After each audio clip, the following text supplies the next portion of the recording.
Aloha! I'm Eric Anderson, pastor of Church of the Holy Cross, United Church of Christ in Hilo, Hawaii, and here's what I'm thinking. I'm thinking about the 18th chapter of Luke's Gospel, Jesus' story about a Pharisee and a tax collector at prayer.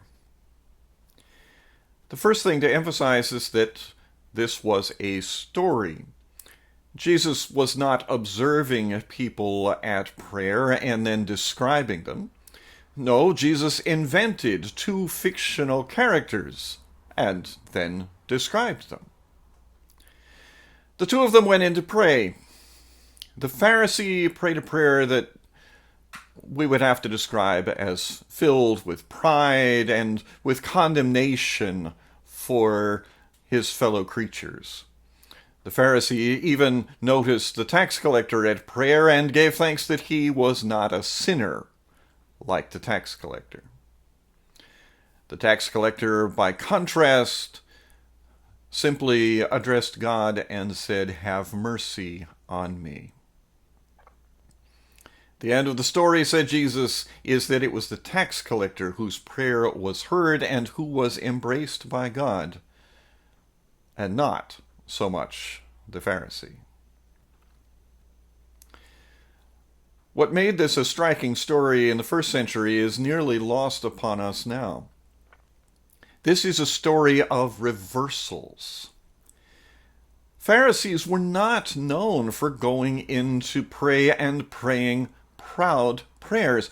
Pharisees were known for earnest and honest piety. A Pharisee would have gone in and prayed, "God, have mercy on me."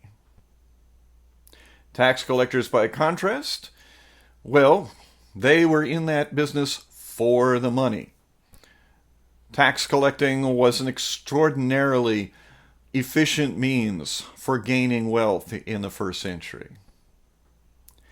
So the activities of both these people would have come as a shock, a surprise, and an unwelcome surprise to first century Jewish listeners.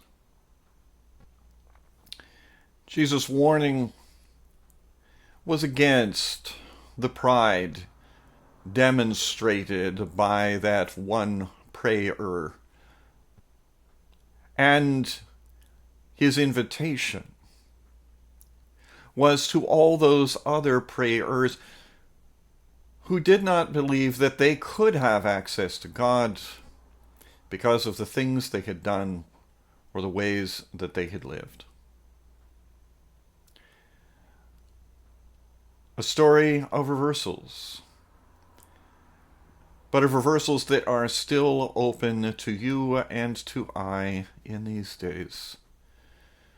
The reversal of laying down our self-righteousness on the one hand, and of approaching God with the assurance of a warm embrace on the other. That's what I'm thinking.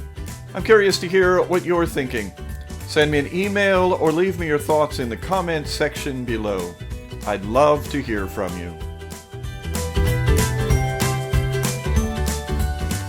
From Church of the Holy Cross, UCC in Hilo, Hawaii, that's what I'm thinking.